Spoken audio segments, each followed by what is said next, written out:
Good afternoon and welcome to another exciting episode of Have Game Will Travel. I'm your host, Bennett Newsome, also known as Damn It Bennett out there in the gaming community. As Director of Esports Growth and Development here at Full Sail University, I'm super passionate about exploring the diverse world of esports and gaming beyond just, skill levels. So whether you're a first-time listener here or a returning fan, we're thrilled to have you join us for this virtual journey through the experiences of industry professionals. But get ready to engage with our guests and go over their perspectives. Remember to submit your questions in chat if you have any, and we'll get them featured on the show. But sit back and enjoy the ride as we kick off another episode of Have Game Will Travel featuring Chris Spikoski. I'm messing that up, but CEO of Cope. Chris, welcome to the show, man. How's it going? Thanks a lot. It's going great. Thanks for having me. How's everything been by you? It's good, man. It's good. I'm excited to see. I know I'm going to see you this weekend at GCX. But why don't you tell everybody a little bit about yourself and what you do? So yeah, my name is Chris Spikoski, CEO, co-founder of COPE, Coalition of Parents in Esports. I'm a parent of a pro gamer content creator, Griffin. I call him Griffin. People may know him as Skeptic. I co-founded Coalition of Parents in Esports to better provide resources for parents and gamers coming into the esports space to really fully understand all the benefits around gaming and esports and all the great career paths that are out there. Absolutely. So obviously, we've been fans of Cope for a while and, have learned of your journey and been big supporters for a while now. But obviously, as a parent of a pro gamer, how did you initially react to your son's, interest in becoming, a gamer, a pro YouTube, like doing YouTube and streaming and Twitch? How did that all kind of come to you as a father? I think I took it as most parents would. It kind of took me back a little bit when it first happened, but when he was 10, he knew he wanted to be a gamer. He came up to me very passionately, like, "Dad, I'm going to be a YouTuber. This is what I'm going to do." And if there was one thing I learned about Griffin growing up over the years, it was when he wants to do something, when he puts his mind to it, he's going to do it. So when I saw him starting to create his own YouTube videos, his own Roblox and Minecraft videos at 10, I saw a different personality come out of him. I saw him more comfortable, more relaxed, more himself. And he really kind of thrived in that role of entertaining and creating that content. So when he was 13 and he started streaming, I didn't know much about Twitch. I had a Twitch account. I had a YouTube account. It all really happened very quickly. So I was somewhat involved. I did watch his streams when he was 13. I did monitor his social media accounts. Yeah. But when it all took off, it was very, very new and very different. And we were just kind of thrown into the fire, him and I, and just trying to figure things out on our own. But I was very, very skeptical, like most parents would be, because everything was so new. It's a new industry. It's been around for a few years now, but it was new to me. So I was a little skeptical about it. And I had, organizations reaching out to us when he went viral and he kind of took off. And I didn't know who to trust. I didn't know who to believe. I didn't know where to go to for help. So it was all just kind of like, let me just take a step back a little bit and breathe and try and figure this thing out.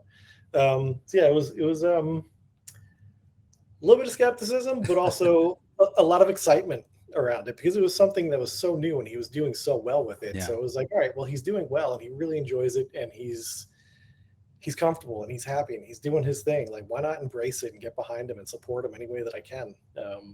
So I was like his little league coach, right? I was his soccer coach and I was always there on the sidelines, rooting him on, cheering him on, making sure he had the best equipment, setting him up to succeed in whatever he did. So I was like, why can't I do that with gaming and esports? So that's what I did. I just kind of got behind him and let him lead the way and we kind of figured things out on our own. Yeah, that's awesome. And obviously, as your role with Cope, you've taken on a pretty big part of that. Where do you see the kind of Cope's role in the esports ecosystem? I personally see Cope's role as that resource hub for parents. We've worked with organizations like Misfits Gaming and Guild Esports and a few other top tier and some of the smaller new organizations to create like a parent corner for their academy teams.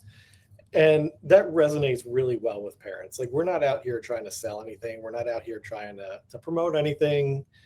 we're just trying to highlight, like, we've been through it, we lived it, it's okay, we're surviving it, we're making it.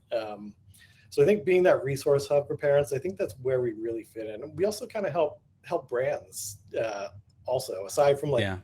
parents and kids, we help brands get into the space safely as well, in a brand friendly, parent friendly, family friendly kind of way. So yeah, I mean, it kind of works on all different angles. So I kind of see us as that resource hub for parents, brands, organizations, and gamers alike. Yeah, absolutely. And you talk about the resource hub and being, available to parents. I actually get to spend a lot of time with you because we go to all the same type of conventions. And tell us about like your convention presence and kind of how that works to get out the word out about Cope and to parents. So we've been very fortunate and very grateful to have relationships with some of the bigger conventions like GCX and DreamHack and PAX. DreamHack in particular, like they've kind of folded us into their floor plans, their marketing plans. So we have the Cope Cabana. We kind of lean into the Hawaiian theme, rocking our Hawaiian shirts, but it's that resource hub. It's a place for parents to go and connect with other parents to learn about the industry, learn about what their kids are doing, learn how to cheer them on, how to support their kids better. And one of the surprising things at DreamHack Dallas in particular is a lot of collegiate coaches tend to gravitate towards the Cabana and hang out there. So when we're talking to parents and they're wondering about college careers and what colleges offer scholarships, it's pretty cool. We get to turn around and be like, hey, we've got Bennett right here. Come to Bennett or Adam Anter, and all these like amazing collegiate leaders in the space are right there, readily accessible. So yeah, it's been great. And it's always good. It's always really good to watch, just parents come in and be like, I don't know what's happening. I don't know what I'm doing. Am I doing the right things? Like, and you're able to talk to them about your experiences and others, and just really helping them understand that this isn't a bad thing. This is a good thing. There's a lot of opportunity here, and taking advantage of these things is really, a great opportunity for your child to go on to potentially even bigger things. So absolutely. Definitely big fans of the Cope Cabana. Obviously, can you give a little more insight into kind of the journey of supporting and managing your son's kind of content creation career from the early stages, all the way to, where they're at now? It was a bumpy road, not going to lie. So early on, I wasn't very involved with his social media management. I did monitor his Twitter and his Instagram and his Twitch, and I was a mod in his Twitch chat and in his Discord. But as he kind of he was very against 13-year-old kid doesn't want to right. in anything. But as he got bigger, as his career kind of took off, it was like, I'd hear him in his room and on stream, and he'd drop some F-bombs, he'd drop some curses, and I'd pull him aside afterwards and talk to him and be like, listen, if you're going to do this, like, you're getting bigger, your community is growing a lot. Like, you're gonna have to sit down, you're gonna have to do this the right way. I expect you to behave appropriately, like a 13, 14-year-old is going to behave. Like, if we were out at the mall or we were in a restaurant somewhere and you were dropping F-bombs and cursing left and right and being toxic, I'd pick you up and walk you out of there. Right. Stay there. Same goes for online. Your online presence should mirror your IRL presence. So we had that talk several times, and he kind of agreed. He reluctantly agreed with it at first, but he kind of grew into that family-friendly, brand-friendly space. Yeah. And just trying to, I had a Twitter account, but I didn't know anything about Twitter, so I just dove in there and I let him do his thing on Twitter. I was never really kind of tweeting for him or replying for him, but if I saw something like a good tweet, I'd forward it to him and be like, hey, you should reply to this, or this is a good opportunity, you should check it out. Yeah. But I was managing his Instagram account, so I'd be following him around with a camera. I'd be his videographer, and when he was doing his IRL vlogs, I'd be following him around with the video camera. And as a 14-year-old, sometimes it can get a little tiring, especially with your dad throwing a camera in your face. Right. But he got used to it. We this is a little juggling on my part, because around that time I had to pull him out of school and be his teacher. So I was juggling being a parent, being a teacher, videographer, agent, you name it. So it was tough, but eventually, as we started to get over those hurdles, we got an understanding, and we really learned how to communicate better with each other. we always had a great relationship, but it kind of took it to a whole nother level. And yeah, it's the respect that we have for one another and what each other does. I'm a little bit more, well, I'm a lot more hands off now. Like he runs all his own accounts. You know, he's old enough to know what's right, what's wrong, where the limits are. You know, you can still push boundaries a little bit, but still be respectful to people. So yeah, he pretty much does it all on his own now. That's great. And I feel like, you know, watching him grow up in that space and the content that was being created and evolving through that time has got to be something that you look back on probably pretty fondly, but it's been a really cool road for you guys. Yeah, it's great that I have pretty much his growing up documented. Yeah. I mean, he might not think it's great. Right. I think back and I'm like, man, I'm glad they're on VHS tapes. You know what I mean? Like, exactly. I don't think I would have enjoyed having or gotten away with anything I did if there were cameras in my face when I was growing up. So, right. But yeah, I'm proud of everything he's been through and how much he's grown up over the years. Yeah, and it's always great to see him, you know, obviously at events and you know, just talking to other kids, you know, they're also interested in you know, the esports and the content space that you know, really inspires, you know, some other, you know, kids to like, hey, this is something that's, you know, feasible. I could do this. So yeah, and that's one of the things that I've always respected of him over the years is he's always taken the time to sit down with kids, whether it's talking to camps, going to camps, or going to local LAN centers, and just talking to kids, meeting with kids, telling them about his experiences. He's always enjoyed doing that, and always enjoyed passing on, you know, what he's learned over the years to kids who are trying to come up. So yeah, that's great. Well, obviously, you know, as the CEO of Cope, you know, what inspired you to be, you know, co-found this organization, obviously, and I know that you talked about your primary objectives really being focused on being the resource. Where can people find resources today? So the inspiration for Cope came from our kids, came from Skeptic and Shay's son, Duster. That's what really inspired us to do this, to make sure that kids had the opportunities that our kids had, and to make sure that parents had the resources that took us a while to find and to dig up.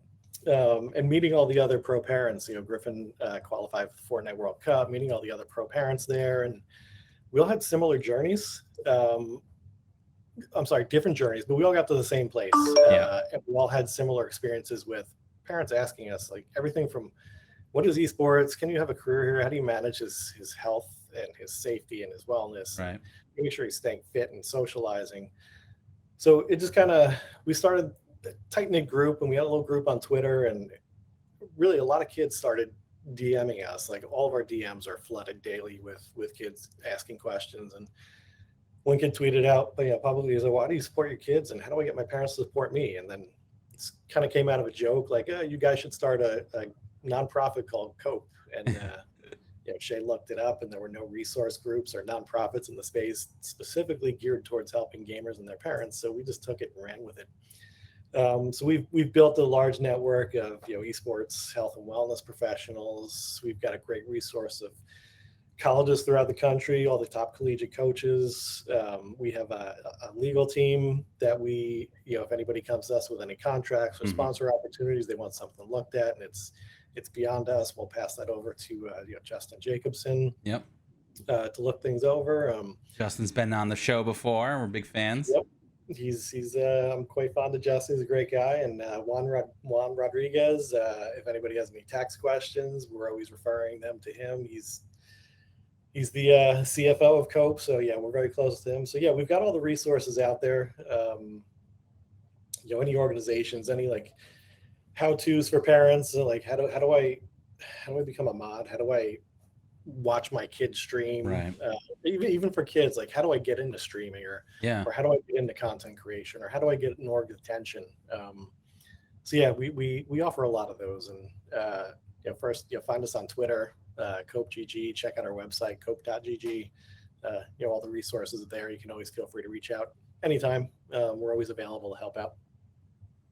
And for like let's say you're a parent of a young gamer, what sort of you know, things are they facing when their kids are on the rise to become, professional gamers or content creators? I mean, there's a lot. The biggest thing is one, the toxicity and how to navigate that and how to make sure your kid is okay dealing with it and that they know how to deal with it. So that's the biggest issue, in my opinion. Was my biggest struggle.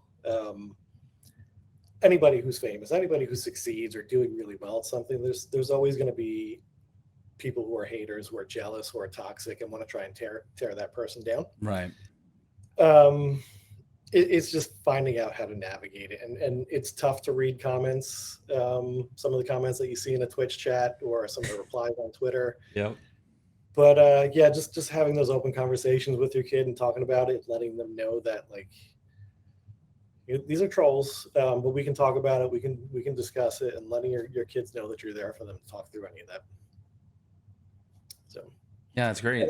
I think that's more prominent for a lot of people these days, where their kids are finally to that age where they're getting into that space and have those questions. So it's great and I think the more parents get involved, the less there will be keyboard warriors who, right. Parents are going to know what their kids are doing. Like if I'm on Twitter and I see my kid reply to somebody, being really toxic and saying inappropriate things, I'm going to pull him aside and have him delete his Twitter account or take it down, so I think it's parental involvement can really go a long way. Yeah. Now, in the early days of you were the social media manager for Septic Enterprises, right? How important was the marketing and the social media presence for Septic in that industry? Like, what was there? Was it make or break for him? Like, was this really taking it to the next level with the social media stuff? How did that all work for you guys? Yeah, branding and marketing on socials in particular is huge. Your Twitter account or X, whatever you want to call it now, your Instagram, your Twitch, they've all got to be firing on all cylinders together to really make it work. And there wasn't much I had to do with his branding, because when he was 13, even before he was 13, him and his friends, like, they're coming up with logos, they're figuring out how to market themselves, which was crazy impressive because I wasn't doing that at 13, 14. Yeah, right. I was trying to figure it out when I was, when he was 13 and he was doing it himself. I'm learning from him as we go. But it's super important having that brand, and I keep saying brand friendly, because a lot of companies will want to work with you. Like the first thing they do when a company's reaching out to you, or before they reach out to you, they're going to look at your socials. And if they see you being toxic, if they see you being wildly inappropriate, they're going to think twice about reaching out to you and offering you a sponsor deal. And they're not going to look at just like the last week. They're going to dig, they're going to go back a little bit. Yep. They go back years. I talked to some reps from some companies, and like, we definitely do go back a few years, just to make sure that they're covering all their bases. So that brand appropriateness is so important. Being able to market yourself on all your socials and keeping all that going is just super important, with not just the sponsor deals and the brand deals, but also building your community. That brand recognition, people know where to turn. They know when they see their logo, they know exactly who it is and what they're in for and what they're getting. Yeah. And I think, obviously getting your content out to more people, obviously that comes a big role. And for your specific experience, talk a little bit about the video and how it blew up and just kind of that journey from, just playing, Fortnite to go into the World Cup. Yeah. So that video, early days of Fortnite, when he first started streaming, he had killed Tfue in a game. Tfue was playing on an alt account under, I think it was Magnetic. That was his alt account name at the time. Griffin didn't realize it was Tfue, but everyone in his chat was like, "Oh my God, I just killed Tfue." So he kind of freaked out and clipped it and went back in the Tfue stream and clipped it. He thought it was the coolest thing in the world. And I'm like, Tfue who? Like, I don't. Yeah, who's this guy? So he was going away to, I think it was right when school ended. He was graduating 8th grade in a week, and then after that, he was going to upstate to go camping with his mom and her side of the family. So he rushed to get a video out. He posted the video within a week. He was upstate, and like he posted it like that morning he was going up, and he's texting me on the ride up. He's like, "Oh my God, Dad, I've got 5,000 views." And an hour later, like, "Oh my God, Dad, I've got 25,000 views. Yeah. I've got this many subscribers." And like literally within a week, he had a couple 100,000 subscribers. Insane. He was so eager to get back home and like get up a new video and start streaming again. And next thing you know, Epic Fortnite is hosting him on Twitch. We're being flown out to TwitchCon. Yeah. And like it didn't really hit me. Like you can see 500 viewers on Twitch. You can see 1,000, 1,500 viewers on Twitch. But the first time it hit me, like when I really knew that he was doing something really big, was when we got out of the Uber at TwitchCon San Jose 2018, and he couldn't walk 5 feet. Yeah. Like Daquan came up to him, and Hamlins, they all like said hello to him, and it was like all these kids just swarmed him asking for pictures and autographs, and he stopped and talked to everybody, signed everything, took every picture, and it was like, what's going on here? That's when my mind started spinning. Like it was just craziness. It's like getting home from that and being able to recoup, and that's when I got even more involved with his Twitch account and modding in his Twitch, modding in his Discord. Again, it was all very quiet. Nobody knew except his other mods and his other friends who I was. Right. I was like, don't need to be known. Like you don't have to tell everyone I'm your dad, but I'm here. I went by Cyberman at that time. Yeah, and it was, I mean, the more he went on, the further it went on, and the more people, like, his friends were like, "Yeah, that's so cool. Your dad's involved. Your dad's on Twitch, and he's on Twitter, and, like, that's so awesome." He got more comfortable with it and started letting me in a little bit more. So it was patience with me and him, and letting him kind of invite me in. Like, I was there kind of on the outside, just, making sure he was good, and then he invited me in, and we kind of, The rest is history, right? Yeah, the rest is history. And I didn't do much but follow him and support him. Kudos to him for everything. So yeah, and then obviously as a parent in like the professional esports industry, what advice do you give to young gamers, so or content creators that are just getting their journey started? The biggest thing I'd say is be authentic. Your community, other people's communities, the esports community as a whole they'll be able to see right through you. So be authentic, have fun with your content. Don't try and force anything. Get some help when you need it. I think that's a big thing. Like Griffin went early on, he was like, I could do all this myself. And then he started needing editors and people on this end, and people starting to talk to agents. So let people in when you need the help. It's okay to ask for help, and know your limits. Bennett, we hear a lot about, you got to be on that grind schedule, 24/7, always grinding. Not so much the case. You got to put the hours in. You got to grind, but you also need to know your limits. Know when you need to take a step back. Know when you need to get a good night's sleep.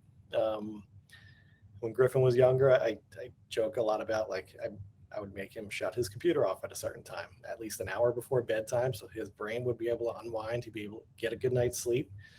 And it was like that. I had to make sure that he knew when the time was for him to shut down and wrap it up. But as time went on, he learned to self-moderate that. He learned to moderate that himself. Yeah.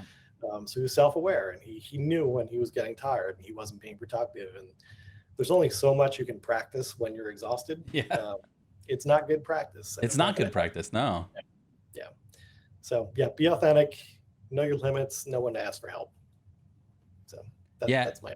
I agree, and that grind mentality has been around especially in the esports and content space for so long. And while there are aspects that you have to grind, I feel like the advice that I'm giving more now is like, tone it down, like less time streaming, like make the hours that you're live count, but then take that other time and invest it into editing and into creating, taking content that you made while you were live and then breaking that up into pieces that now you're on a schedule and you're posting, and scheduling posts to happen every day. And like, that's a much more doable thing, especially if you're doing everything yourself, and you're not going to be burning yourself out because you think, oh, I gotta be live forever, like I gotta outlast everybody else. So exactly, it's making the most of your time and being productive with your time.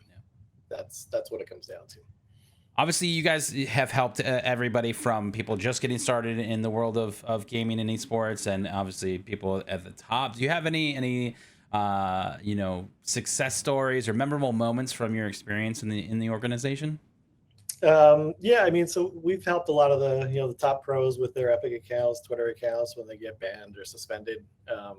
Not just the top pros, but some of the smaller pros coming up as well. One of the most memorable things that we did was DreamHack last year. We're at the Coke Cabana, Shay and I, and a cop comes sauntering in, and it's like, "Do you guys deal with parents?" We're like, "Oh no, what happened?" What did a parent do now? But there was a woman outside the convention center. She didn't have a ticket. She didn't have money for a ticket, but her daughter was competing. She flew in from another country, didn't speak English. Oh. So we hooked it up with getting her, passes and helped her get backstage so she can see her daughter, who didn't even know that she was there. So seeing that reunion, was pretty amazing. It was pretty memorable for us. Something we definitely look fondly on. A lot of good stories like that. There was also a family of 5, and they could only afford 2 tickets to one of the conventions. And we ran into them early on the first day, and they were talking to us, and they were like rotating, bringing a different kid every couple hours. So we ended up figuring out a way to get them some tickets so they can have the whole family come down. So being able to help parents kids get down to the conventions that they can't necessarily afford because they're so expensive at times. Helping kids with PCs, secure some PCs when they're going to some of the LAN centers and competitions is really rewarding, especially when you help someone who didn't have a good PC and you help them secure that, and they go on and win the tournament that they're playing in. It's kind of cool to see. And the parents are very grateful for a lot of their help. So I think when we get that parent recognition, and the parents are very grateful and appreciative, and they stay in touch and they reach out to us all the time and just check in to see what they can do to help and thank us again for everything we did. That's what makes it all worth it for us. So. Yeah, and obviously, the esports world is constantly evolving and growing massively. More and more people are coming in, and even at a younger age, obviously. So I think that having an organization like Hope can really help support that, help guide in the right direction. Something that we've had this conversation, Chris, a few times is a lot of students that are playing in the collegiate space have never been coached before, and that's a new experience that they're learning, how to be coached. But as kids are getting more and more into esports at a younger age, and schools are now supporting that in middle school and high school, I'm really excited for the future of that and what's to come with a student going through their middle school program into their high school program, and then being set up perfectly for the collegiate space, or even going pro, because they've been coached. They've built all of these important pieces of the puzzle along the way. Yep. Yeah, there's definitely a lot more called structure from the younger kids coming up because of the high school esports, all the high school esports leagues and middle school esports leagues and clubs coming up. So it's nice to see, and the future is really bright. We're going to see a lot more growth, a lot of cool things coming up over the next couple of years. Definitely. How do you stay ahead of the trends? Obviously things come up, and it's hard to determine, what's a fad and what is something that's going to be a new content piece that your kids are going to want to do. How do you stay aware of that as a parent? One, I don't know. Sorry, like I'm gonna shut my door a little bit here. The kids in the cloud house here keep me up to date on everything. But no, definitely like huge shout out to some of the younger guys working with Cope that we've brought in. They kind of keep us up to date. Shout out to Blackline. Abstract and Tommy, not Pandas. They've been instrumental in keeping us up to date, keeping Shay and I not so boomerish. We'll come out with very thoughtful, insightful tweets and stuff, and they'll be like, "Yeah, no, you have too much punctuation there and not enough emojis." Right. But they keep us grounded. They keep us up to date. It's a lot of staying up to date on social media and following some of the thought leaders Yeah. and trends that are out there. Now you mentioned the Cloud House. Tell us a little bit about that. Oh boy, Cloud House. Yeah, so we've got a house, content house down here in Florida, not too far from you, and we've got my son, Skeptic, Saucy, and 3 of their friends here now. So they're all creating content, and they're doing a lot in the Orlando community, the Lake Nona community area, doing a lot of like fitness stuff. We got a partnership with Lake Nona Performance Club, who's been absolutely incredible with us. So we're helping them with their content and making some TikToks and videos with them to kind of help promote not just health and wellness but the greater Orlando community as a whole. But yeah, these kids, they're funny. They keep me entertained. They're always doing new things and always pushing me to do new things too. So it's kind of cool, kind of fun. And it's great that they accepted me for, being the old guy in the house. I try to step back and let them do their thing, but they're like, no, come out. Yeah. It's kind of fun. What sort of initiatives and projects is Cope currently working on, and how can you get the gaming community involved in supporting those efforts? Well, anyone can support us by going, signing up for our newsletter at cope.gg, donating to the Cope Community Fund. So the biggest thing that we're working on now is we're making a big push for fundraising. We're trying to get a stream drive up towards the end of the year. So all the money that we raise, we're looking to kind of put it towards scholarships. We're working with a PC company that hopefully is going to work out, where they're going to be offering a nice scholarship and PCs that we can donate to kids who are less fortunate because of the high barrier of entry. They can't afford the right PC. So yeah, it's like I said, big push on fundraising so we can get those scholarships out to kind of help kids who are less fortunate and could use that extra help. Definitely, yeah. And obviously cope.gg is a good place to go to learn all about that. Sign up for the list. Obviously the esports space is pretty vast and there's a lot of opportunity there, but I'd love to get your opinion on how esports organizations and the gaming industry can promote like a more inclusive and more diverse environment for gamers of all backgrounds and abilities.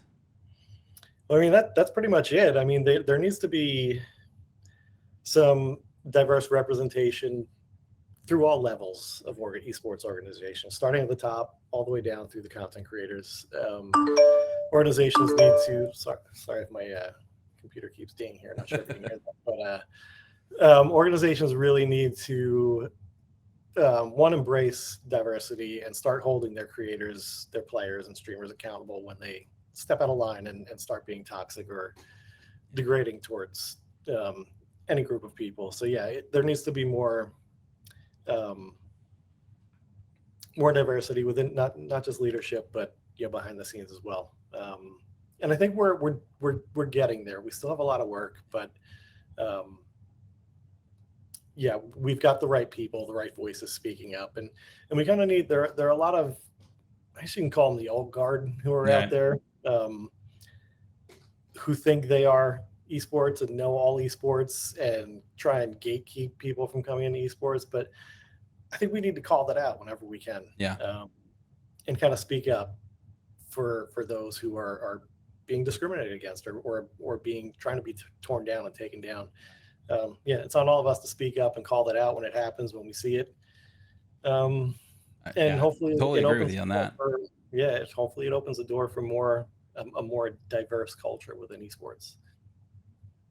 Yeah, absolutely. Obviously, we want this to be, and I think we've always been aligned, Cope and Full Sail, and a place for everybody. I think everybody deserves an opportunity to participate, and the more people involved in it, the better, because everybody wants this to be successful. We want this to grow. We want this. We've experienced great things in the world of gaming and esports and content, and more people being involved in that is always a good thing. So and like I said, it's for everybody. Like there's no one group of people who can't play games or compete or have fun creating content. So why not accept it and let everybody in and let everybody have fun and do their thing and succeed? There's plenty of room for everybody. Exactly. So going through this journey, obviously you started real young with your son, and have got to this point. What is like one like really good lesson that you've learned along the way that you could potentially share with other parents or folks that could be in a similar situation?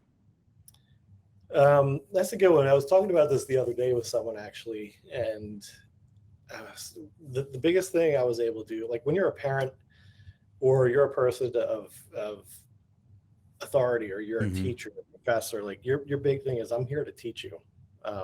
You're my kid. I have to teach you everything that I know. But I kind of flipped that on its head a little bit, and I took a step back, and I was like, this kid's pretty smart. I've got a lot to learn from him. I don't know everything by any means. So I kind of let him lead the way. And that's the biggest advice I can give to any parent getting into the space who's new, who doesn't understand, is let your kid lead the way. And the person I was talking to the other day kind of said it really well when he was like, don't author your kid's story. Let your kid author their story, but be there to help them edit it. Yeah. I thought that was well said. And I think more parents need to kind of take a step back and let their kids lead the way and learn a little bit from them. Yeah, I really like that. And I think, I think your kids are probably going to respect you more for that, like being able to have a little bit of a say in how it goes and what, what the story is, right? Yeah, absolutely. I've always thought about the kind of idea of the world of esports currently, and how important content is in that field, and how it is just it's another piece of the puzzle when it comes to a successful esports organization or any of that. Where do you see the future of esports and content creation unfolding, especially for opportunities with younger talent? Well, I think you said it perfectly. It's like content creation is honestly where it's at. Content creation and creating your own brand in your community is definitely where it's at, where I've seen people succeed a lot. We've seen some of the top pros in the game competing and winning these huge tournaments, like $200,000, $500,000 tournaments, but they don't have a brand. They don't have that name recognition. So they'll keep streaming, and then nobody knows where to find them or how to get to them. And all their socials are different names, and they're competing under a different in-game name than their real name is, because they think it's funny. Which usually some of the names are pretty funny and creative.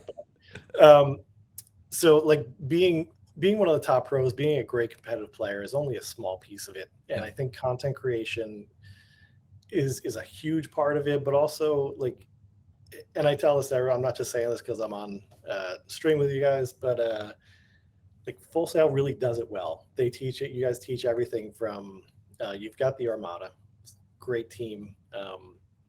You've got, the shoutcasting, Dan Patrick School of Broadcasting. You teach shoutcasting, you teach content creation, you teach the production. Like what you guys do when you put on an event at Full Sail, the Armada, it's incredible. Like the kids, the students there, they're all putting the show together, and you kind of let them run with it. And that's where the careers really jump out and really stand out. And that's kind of how we see it, how we kind of direct kids to really get more involved so they can stay within the esports ecosystem. Because, again, you don't have to be the best player, the top 0.1% to have a good career here. And not everybody is going to be that top pro or that top content creator. And there's other avenues, there's other paths, just like MLB, the NFL, NHL. There are career opportunities there for everybody. So it's kind of embracing those other careers and guiding kids through that to find what they like and what they really love. Yeah, absolutely. And I think that's part of it, is like, having the environment to be successful in, right?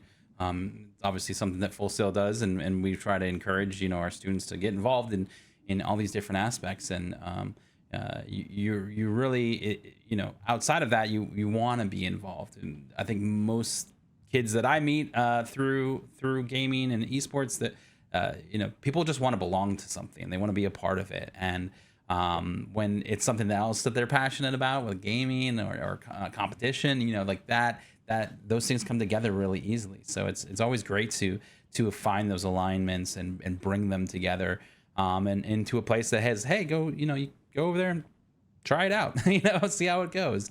Yeah, and I'm sure you've seen all the time too. Like, you don't know what kids are really going to be good at and enjoy if they don't try out new things. So, and I'm sure you've seen that a lot by exposing kids to different, whether it's production, camera operator, boom operators, lighting, stage crew. Like, I'm sure you've seen kids kind of bounce around, but really find what they really enjoy the most and succeed and thrive in that. And then it's watching them like blossom in that, right? They found the thing like that. This is it. I love being a spectator, working in the spectating mode of the game, and then, following the different, views like that, seeing people, get super excited about that. That's like, all right, we're going to keep building these opportunities for those types of, roles for these students, because it just really opens up the realm of possibilities for potential careers out there, and, really can change some things. So it's exciting. Absolutely. Yeah. 100%.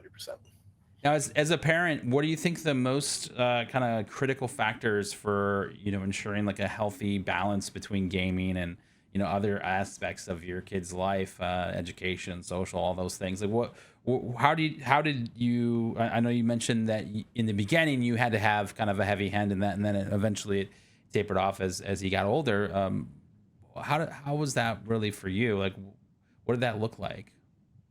Well, when I pulled Griffin out of school, he made it through 4 days of high school before he came home, and he was like, I can't do this. I got kids chasing me around the school, screaming my name, standing up and look. He's like, I can't focus. I'm not going to learn anything. So I pulled him out of school. We did online schooling, but with that, I built into his day, and this was all new to me too. Like, I took him out to the gym for an hour every day just to get some exercise. If it was really nice out, I'd take him out for a walk, bike ride, but I built that into his day, built an hour into his day just to make sure he got out and he was getting some exercise. And I like to think it worked out, because he's a little gym rat now. He's at the gym every day, a couple hours a day.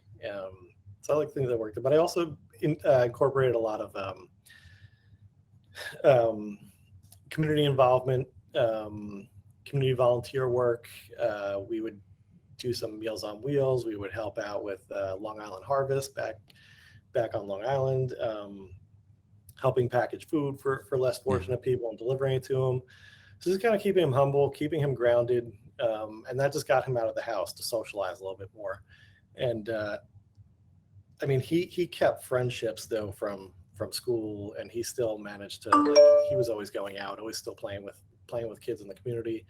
I remember one time, like, the friendships he made worldwide just through gaming were incredible. Like, the first big convention outside of like TwitchCon, we were at PAX, like right after 8 months after his career took off, and he was in the news a lot. There were a lot of radio shows talking about him, podcasts talking about him, and we're up at PAX. We've got an Airbnb, and he's got a friend from the UK over who he met through streaming. He's got somebody from Jersey, Indiana, Canada, California, Washington, like all over the world. Like, they're hanging out in this Airbnb. We got, their parents came over and, got to meet everybody.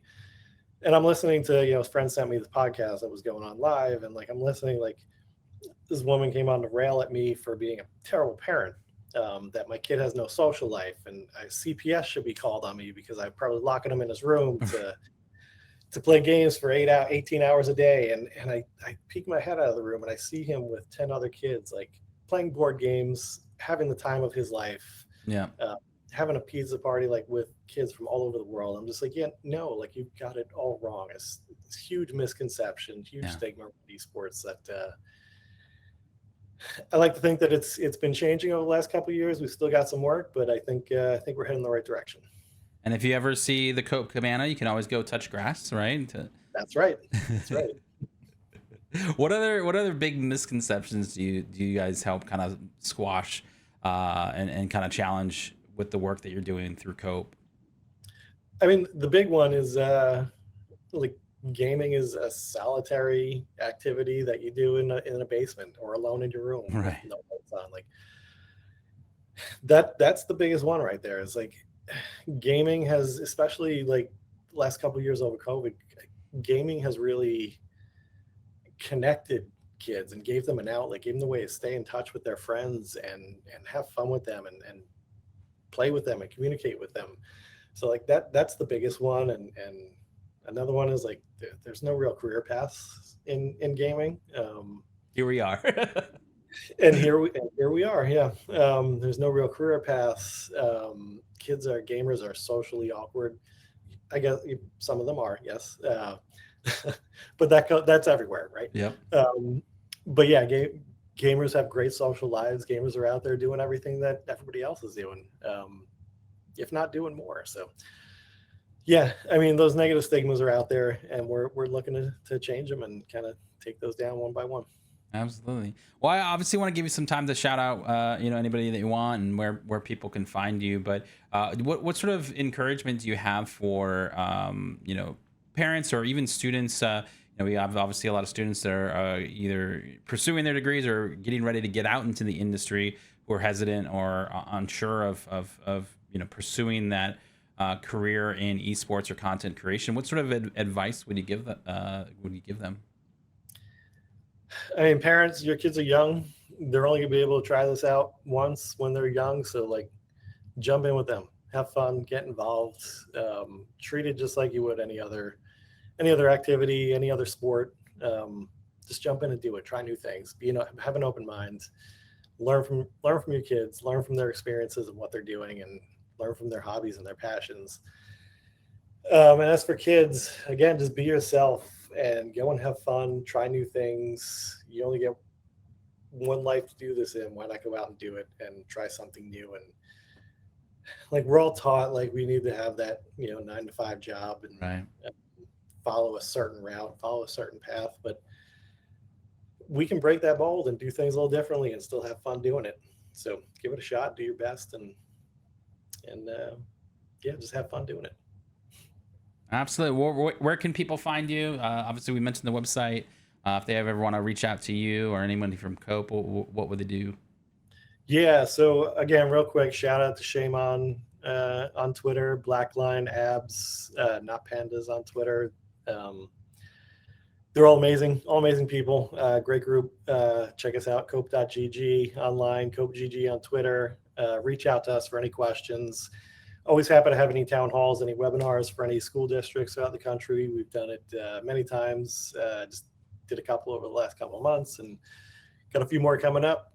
So those are always fun when we get to talk to parents and kind of relay our stories and have them ask questions and help ease their minds. And yeah, we'd love to see any parents want to get involved, volunteer to help out. And yeah, you can donate to our cause on our website as well. Incredible. Well, thank you for being a guest here on Have Game Will Travel. If you guys are going to be at GCX this weekend here in Orlando, you can come see Cope on the show floor. But until next time, thanks for watching, and we will see you later.